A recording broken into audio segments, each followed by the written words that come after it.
उनके खून में कुछ विशेष गर्मी है और दूसरी वहाँ पे प्रोवोक करने वाले ज़्यादा सीरियस लोग हैं कि हरियाणा के आदमी का कंधे से ऊपर का डिपार्टमेंट खाली है। ये कोई मुख्यमंत्री कहेगा क्या? तो ये संस्कारहीन लोग हैं। ये तो प्रोवोक करके आदमी को भड़का के, वो खूबसूरत है लेकिन उसका मतलब ये थोड़ी उसके पास अकल भी होगी। ये आखिरी मोर्चा है, अगर इसे हार गए तो हिंदुस्तान हार जाएगा।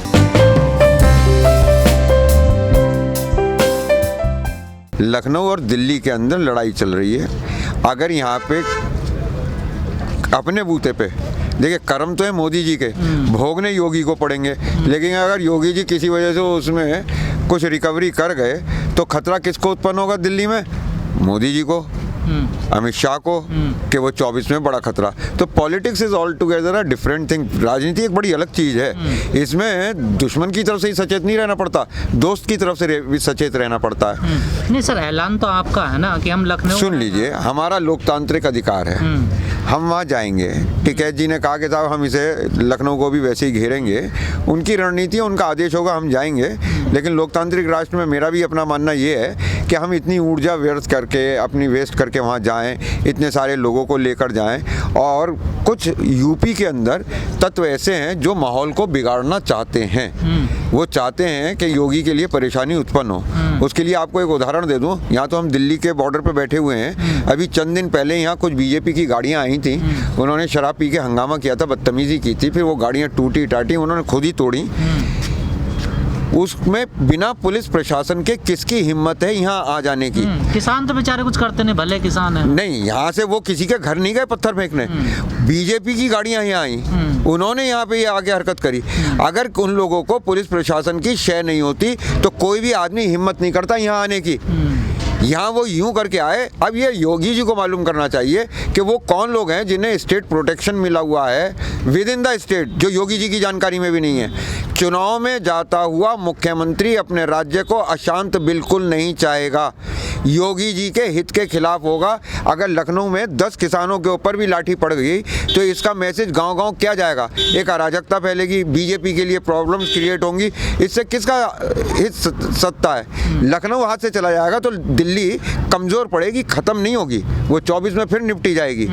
तो इस वक्त योगी और इनकी मोदी की और शाह की जो टीम है, ये योगी को उसके कदमे काटने के लिए यूपी में, और उनके पास सबसे बड़ा बहाना किसान का है। लेकिन मेरी उनको सलाह है, इन सबको ये सलाह है कि बर के छत में हाथ मत डालो, किसानों को की आड़ में अपनी इंटरनल पॉलिटिक्स मत करो। संभल के आए तो आना हमारा संवैधानिक अधिकार है। अगर वहाँ पे कोई लॉ एंड ऑर्डर की प्रॉब्लम होती है तो आप उसे संभालिएगा। लेकिन आपका ये कहना कि वहाँ आओगे तो लठ मारेंगे, तो ये आप प्रोवोक कर रहे हैं। जब आप आएंगे तब क्या होगा? लठ को नहीं कह रहे संभल के आइए। हाँ, तो उसका क्या मायना? क्या करेंगे? बक्खल तारने का कार्टून आप ही ने मुझे बताया ना, तो वो काहे से उतरेगा? वो तो वहाँ पे 10 पे, 100 पे, 200 पे, 500 पे, 1000 पे लठ चला लेंगे। ये जो गांव-गांव कुटेंगे उसकी जिम्मेवारी किसकी होगी? मोदी और शाह तो इत्मीनान से अंदर बैठेंगे दिल्ली में। तो आप भी कूटोगे क्या जो बक्कल उतारने की बात करते हो? नहीं, हमने तो कभी बक्कल उतारने की बात ही नहीं करी। कितनी बार कह चुके हैं। हाँ, टिकैत साहब कहते हैं, तो मैं उनको इन सबको यही समझाता हूँ कि बक्खल उतारने का मतलब जो है वो आपको 22 के इलेक्शन में पता चल जाएगा, और पता चलना शुरू हो गया है। अभी गढ़मुक्तेश्वर का MLA कमल मलिक गांव के दौरे पे गया था, गांव वालों ने उसका हाथ पकड़ के और उसे उस नाली जैसे सड़क के ऊपर गुजारा जिसके ऊपर घुटने घुटने तक पानी था। तो ये तो इनके साथ जगह जगह होना है। अभी यूपी से अलग हट के देखेंगे तो मेघवाल साहब एक SC ST के प्रभारी हैं, उनके कपड़े बुरी तरीके से फटे हैं। पंजाब में हुआ है, तो यूपी में अभी हम संयम से चल रहे हैं क्योंकि इलेक्शन का टाइम है। देखो, हम अपना आक्रोश ना तो रुक्के से, ना लठ से, ना आपसी लड़ाई से। तो जब लड़ाई होती है क्या? उनके खून में कुछ विशेष गर्मी है और दूसरी वहाँ पे प्रोवोक करने वाले ज़्यादा सीरियस लोग हैं। वहाँ पे खट्टर साहब पहले भी एक बार कह चुके हैं, बड़ी अपमानजनक भाषा बोलते हैं कि हरियाणा के आदमी का कंधे से ऊपर का डिपार्टमेंट खाली है। ये कोई मुख्यमंत्री कहेगा क्या? तो ये संस्कारहीन लोग हैं। ये तो प्रोवोक करके आदमी को भड़का के, ये तो आप ये मान कर चलिए कि यूपी का किसान बहुत संयम से, क्योंकि इलेक्शन में जाना है, संयम से चल रहा है। सोनाली फोगाट वो टिकटॉक स्टार, देखो मैं एक बात बताऊँ, देखो मैं एक बात बताऊँ आपको, हर किसी की एक वो होती है, खूबसूरती का अकल से कोई लेना देना नहीं होता। वो खूबसूरत है लेकिन उसका मतलब ये थोड़ी उसके पास अकल भी होगी। हेमा मालिनी खूबसूरत है तो इसका मतलब ये थोड़ी उसके पास अकल भी होगी। अगर आपकी अकल नहीं बढ़ेगी तो क्या दाढ़ी मूछ नहीं बढ़ेगी? दाढ़ी मूछ तो बढ़ेगी, उसका भी कोई अकल से लेना देना नहीं है। तो खूबसूरत जो लोग होते हैं अकल नहीं होती क्या? वो beauty with a brain is a rare thing. मैं नहीं कहता, जॉर्ज बर्नार्ड शॉ को पढ़ लो, अंग्रेजी के लिटरेचर को पढ़ लो कि खूबसूरती और अकलमंदी एक साथ बड़ी मुश्किल से पाई जाती है। लेकिन सर ये जो टिकैत साहब ने बयान दिया, वाकई में आप जाओगे या फिर एक ऐसी हवा में बयान था ये? सबसे बड़ी बात ये है कि वहाँ अगर टिकैत साहब के जाने से आक्रोश वहाँ है। नहीं, उन्होंने कहा लखनऊ जैसे दिल्ली को बंद किया हुआ चारों तरफ से, ऐसी लखनऊ को भी बंद किया जाएगा। अगर वो रणनीति बना के ये निर्देश देंगे तो जाएंगे, लेकिन मेरा अपना मानना ये है कि इतनी ऊर्जा व्यर्थ करने के बजाय ये जो एमएलए और एमपी हैं इनको इनके घरों में ही कैद कर दो। घरों में कैद कर दो इनको, इनके घरों में ही कैद कर दो। पर ये तो स्वागत का प्रोग्राम कर रहे हैं ना, जिला प्रमुख जो जीत का आए हैं, जिला अध्यक्ष जीत का आए हैं, प्रोग्राम हो रहे हैं पूरे यूपी में, हर जगह हो रहे हैं। अब एक बात बताइए कि सरकार दोनों जगह इनकी है, दलाल इनके साथ बहुत सारी बड़ी तादाद में जुड़ चुके हैं। बहुत सारे ऐसे लोग जिनको कोई राजनीतिक जगह नहीं मिला करती थी, पार्टियों में नहीं मिला करती थी, वो भी इनके साथ चले गए हैं। तो हम जाके क्या उन स्वागत समारोह में पत्थर फेंके? लोग हुआ करते थे, कैसे नाराज हो? कौन से हमारे अपने लोग हुआ करते थे? संजीव बालियान कब था हमारा? जो प्रोग्राम नहीं, मुझे बताइए संजीव बालियान कब था हमारा? क्यों आपने नहीं चुना उसको? नहीं, कब था हमारा? वो बीजेपी में, उसने राजनीतिक जीवन की शुरुआत बीजेपी से शुरू करी। वो कभी राष्ट्रीय लोकदल में चौधरी चरण सिंह के, चौधरी अजीत सिंह के नेतृत्व में बैठ के उसने कभी राजनीति नहीं सीखी। ये वो लोग हैं और ये इनका भी एक अधिकार है कि भाई लोकतंत्र है, इन्होंने अपनी जीत मनाई है। वैसे इन्हें स्वागत उनका नहीं करना चाहिए, मेरा अपना मानना है।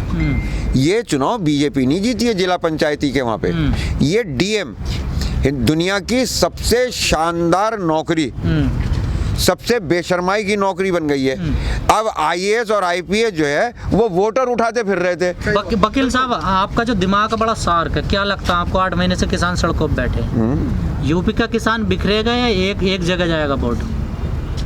किधर लग रहा है आपको? ईमानदारी की बात है, सब एक आएंगे। और सिर्फ किसान की बात मत करिए इस वक्त, नौजवान की, बेरोजगार की, उस औरत की खास तौर से जिसके बच्चे की थाली में से रात को एक एक करके एक एक चीज़ कम होती जा रही है। कभी तेल कम हो जाता है, कभी प्याज कम हो जाती है, कभी सब्जी। ये सारे के सारे लोग एक जगह एकजुट होंगे क्योंकि पेट सबका समान है। लात पेट पे पड़ी है। यहाँ एक आदमी आया, एक लड़ाई में से। मैं नहीं, मैं लोक दल का नहीं हूँ। नहीं, आपने भी कहा कि नहीं, मैं लोक दल का नहीं हूँ। मैंने संजीव बालियान की कही थी, मैं लोक दल का नहीं हूँ। मैं भी अराजनीतिक हूँ, मैं टिकैत जी के साथ हूँ। तो टिकैत साहब तो नहीं कह रहे लोक दल को वोट? नहीं, वो नहीं कह रहे, मैं भी नहीं कह रहा। मैं भी अराजनीतिक हूँ। तो मैं भी वही बात कहने जा रहा हूँ। मैं भी वही बात कहने जा रहा हूँ। और मैं तो उनसे सबसे ज़्यादा इस बात को जोर से कह रहा हूँ कि जो ये कहते हैं कि डॉक्टर भीमराव अंबेडकर ने भारत का संविधान बनाया है, तो खतरे में भारत का संविधान है। ये कानून भी संविधान के तहत नहीं है, एनआरसी वाला कानून भी संविधान के तहत नहीं था। खतरे में जो पड़ रहा है वो भारत का संविधान पड़ रहा है। रंजन गोगोई ने, दीपक मिश्रा ने, अरुण मिश्रा ने सुप्रीम कोर्ट में रहते हुए जो जुडिशरी को नुकसान पहुँचाया, उसकी अब कुछ हद तक भरपाई होने लगी है। संविधान की लड़ाई थोड़ा, ये संविधान बचाने। अरे भाई, कानून की लड़ाई है। ये काले कानून के विरोध में तो यहाँ बैठे हैं। संविधान तो जलाया गया था जंतर मंतर पे, संसद मार्ग पे, तब तो नहीं आए थे आप लोग। वो ऐसे तो एक बार को मान साहब ने भी पंजाब में जला दिया था संविधान। ईमानदारी की बात बताऊं मैं, अगर ये संविधान सुरक्षित है तो किसान सुरक्षित है, जवान सुरक्षित है, यहाँ का युवा, इसका पेट, आपकी भूख तभी सुरक्षित है जब ये संविधान सुरक्षित है। तो आप ये मानकर चलिए कि धोखे में कतई ना रहिए। वकील साहब, आप जानते हैं इस बात को कि जब तक संविधान सुरक्षित है हम सुरक्षित है। तमाम जनता नहीं जानती इस देश की, 90% जनता नहीं जानती। ठीक है, वो अपनी भूख देख लेगी। अब की बार जो काले कानून आए हैं, इसने सबके पेट पे लात मारी है। अब जिसके पेट पे लात पड़ेगी, वो लोग भी शहर के जिन्होंने 60 साल का बाप, 70 साल का बाप स्ट्रेचर पे जवान बेटे को लेके भाग रहा है कि ऑक्सीजन मिल जाए, तो वो जो तरक्की की गाथा गाने वाले थे ना, वो भी बैठ के सोचने को मजबूर हो गए हैं। जिस जवान के माँ बाप बिना ऑक्सीजन के मर गए ना, वो भी अब इस बात को सोचने के लिए मजबूर हुए हैं। दिन भर मेहनत करने के बाद जब बाप घर लौट कर आता है तो उसका फ्रस्ट्रेशन, उसकी तो हताशा एक तरफ होती है देखने को, लेकिन बच्चा तो अपनी माँ से ही रोटी मांगता है। तो माँ का जो फ्रस्ट्रेशन है, तो जब पेट पे लात पड़ेगी, बच्चा भी रोएगा, माँ भी रोएगी। तो इनके खिलाफ सब एक हो रहे हैं।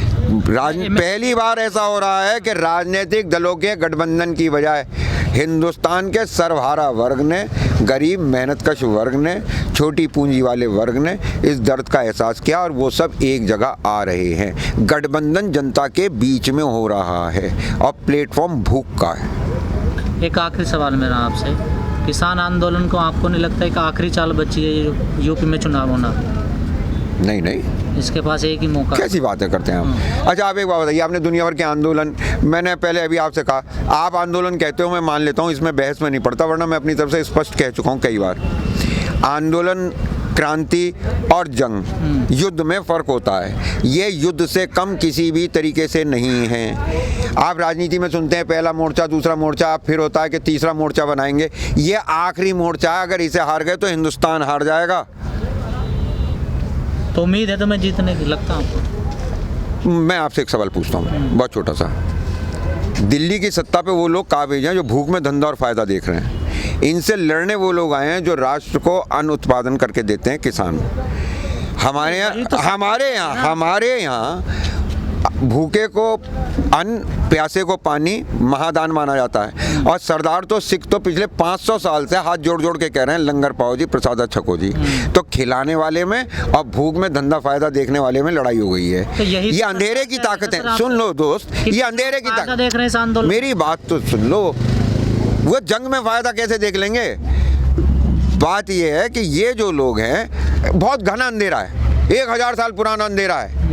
अगर वहाँ पे एक भी दिए की एक भी बाती जलती है तो उसने कभी अंधेरे से पूछा कि अंधेरे तेरी उम्र कितनी है? अगर तू 1000 साल पुराना है तो 10 साल लगेंगे कटने में। अंधेरा एक बार में गायब होता है। जैसे ही हम सब एक साथ एक जगह होते हैं, ये अंधेरा गायब हो जाएगा।